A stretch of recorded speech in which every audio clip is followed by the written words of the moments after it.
I know you guys out there are printing a little bit. I know you guys out there are printing a little bit of this, a little bit of that. You guys are making tumblers. You're doing sublimation and mugs and masks. You're doing t-shirts. You're doing all of these different print methods or techniques. And you guys want to know how you should pick which one is right for you or which one you should continue doing and which you should stop.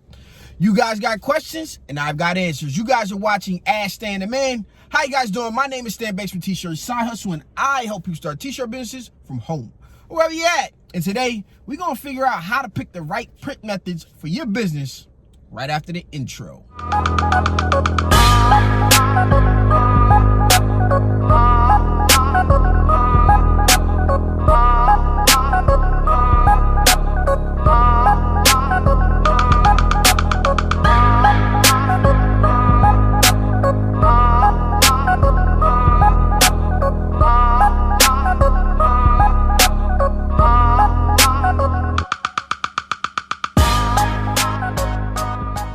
Okay, let's jump right into it. But before we do, you guys know what I need you to do. I need you to like this video. I need you to comment. I need you to subscribe, do all that good stuff, because I make videos like this all the time. And yes, I mean all the time. And if you got a question that you want to see on a future video, put it down in the comments below, and that way you can see it on a future video. Lastly, I want to ask this question up front. Down in the comments again, let me know every last item that you're putting out in your print business. Are you putting out tumblers? Are you printing out mugs? Are you printing out masks? Are you doing sublimation masks? Are you doing hats, beanies, boxers, underwear, all of that good stuff? Let me know that down in the comments below so I can just see what we got working on. I can figure out what content I need to make next. All right, so let's go ahead and let's get to the question at hand today. I want you guys to know that by the end of this video, I hope you're able to figure out how to narrow it down. It's really quite simple.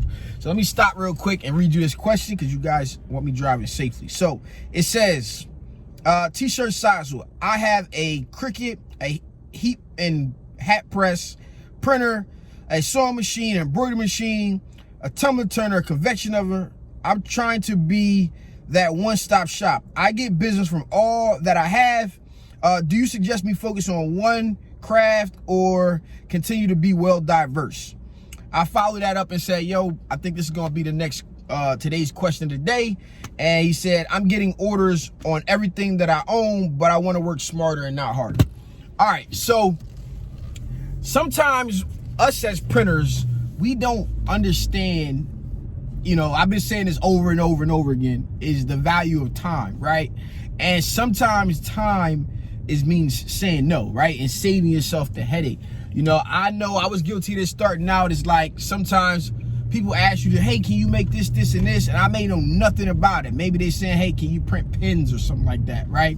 Before I understood a little bit about the promotional marketing when the ISS show and one of those conventions, the whatever the convention is for the actual what are them things called? The novelty, I call them novelty items. The novelty or promotions business actually combined. I didn't know anything about it. So I had to kind of figure this stuff out. And basically, sometimes it's like saying no, like I can't do that, right? It's easy to customize some type of fabric, whether it's a headband or something like that. But to figure out, like maybe let's say I never etched glass before and I know this is something that could be done. Well, what if somebody asked me, hey, can you etch my logo into some glass, right? I could figure it out, you know, if I got the time, I want to do things, or I could decide to say no and not spend any time on it. Now, what you got to identify is like saying no to one person is kind of like, okay, right? Saying no to 10 people, 20 people, now it's something where you want to consider bringing it into your business. Me personally is like, am I turning down a lot of money? Is this a really lucrative opportunity?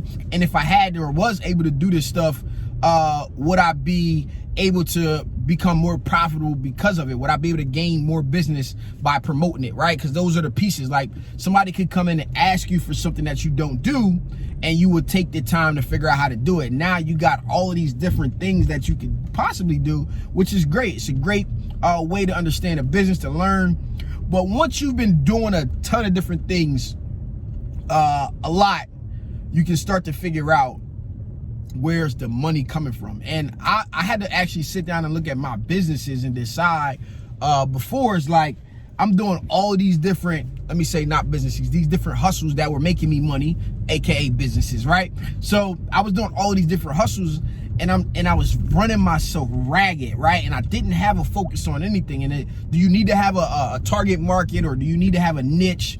Not necessarily to run the business. You can be the jack of all trades, but what I will tell you is the jack of all trades is a master of nothing, right? One of my football coaches used to tell me that, and it always stuck with me, right? So when I was analyzing my businesses, I had to step back and say, you know, it's great to run out certain weekends and do a photography job and come home with $500 and just have to edit and only be there for two or 3 hours or whatever the case is, or 2 hours for an event, come home with $500, but then I have to spend the time to edit those photos. It was great, and it was like some money or whatever the case was, but it wasn't consistent enough. So could it be a valuable business for me? Yes, but in the market that I was in, I decided that it was something that I probably shouldn't do anymore. And now computers, you can fix like 5 computers at one time, you know, $125 a pop, but I just didn't enjoy it, right? So I didn't enjoy doing that kind of work. Is the money good? Yes. Now, if you ask me a question about a computer, I am like illiterate now when it comes to computers. I don't want to see or think or troubleshoot or do any of that stuff anymore, which is some of the same stuff I say is why I don't really like, or not that I don't like, is why I got away from printing. So what I'm saying is, now that you got all of these different things under your belt, it's great to have it. It's great to, you know, add customers to your business, do all of that good stuff. But now we got to start analyzing the time and the money. And I know when you hustling and doing different things, a lot of us don't keep track of how much money we're making versus how much time. Like, we just look at the dollar amount of, you know, hey, this is how much this person just paid me. Some people don't even look at the profit, like how much it cost me to make versus that. And then once you understand the profit, you got to look at the time it took you to complete the job. And now you get a true gauge on how much the time is worth, right? So, you know, how do you decide which print method? You know, you want to be the one-stop shop. Yes, you do want to, but sometimes, like for my case, as of so far this, moving forward, like embroidery has been something that I've always outsourced. I do jobs all the time, but again, it's been something that I outsourced to 1 or 2 places, got them done. I think I got an order in the trunk right now actually too, but you know, it's been something that I outsourced. Now it's like, how much money have I outsourced? Do I need to bring that print method in-house? Or would it be lucrative to bring it in-house? But also, how much time would it take me versus how much more money I would make versus outsourcing, right? Make no mistake about it. You make the most money when you do, the closer you can get to doing things yourself is where you make the most money. And all of that is 125,000% true. But when you look at the time it takes, do you want to be the person that's busy, or do you want to be like my man said and work smarter and not harder? I hope it's a guy. I always say everybody's a guy, but if you're a female, I apologize. And to you females out there, I'm sorry. It's just a natural statement. That's back on task now. All right, but I really like to analyze the time versus the money. Like, what's most profitable? Which one of these are most profitable? And then looking at that, take your top tier, understand like, okay, these are my 3 core elements to my business. I got 5 or 4 other things that I could do. If I'm not busy, I will take these jobs, or maybe I just increase the turnaround time on these jobs to say, hey, these are like, you know, these 3 methods are, let's say 5 to 7 days, but these here, I got to fit in on odd times. So maybe that's a 2-week turnaround time, or maybe if, you know, if rush fees could apply. So it's not necessarily that you got to get rid of them, but you want to look at the time you're spending versus the profit you're making on each process that you have going on, and decide in that manner what it is that you should focus on.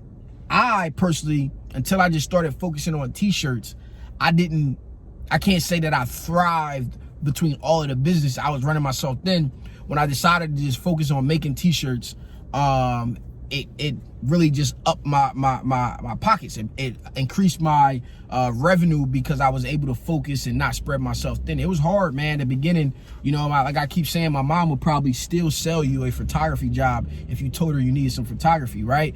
But at the same time, I'm like, no, I don't do that no more. I don't do that anymore. I'm just, even if I wasn't doing nothing, I just kept my energy focused on creating t-shirts.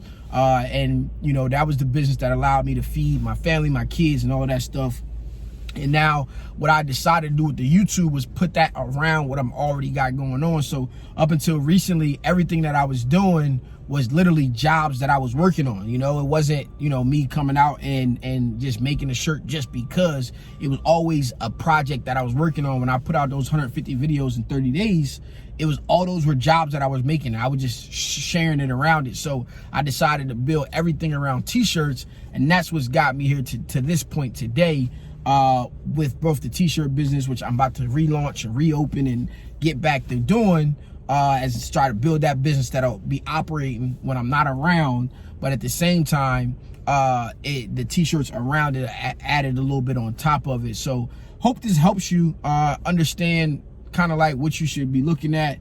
There's no right or wrong answer, man. Do everything, try everything, and if you can figure out something that's super profitable versus the time, or something that you can add to the market that'll just sell like hotcakes, you know, maybe it's a certain type of tumbler that you can make. I seen a guy make like the little the tumblers that look like different Lysol cans and stuff like that. That reminds me of the stash cans and stuff that you could purchase that look like other things, like they were bottles, can bottles, or something else was in it, you know, stuff like that. So hope this video is useful. Let me know what are your most lucrative print methods down in the comments below. This has been your boy Stan Banks from T-Shirt Side Hustle.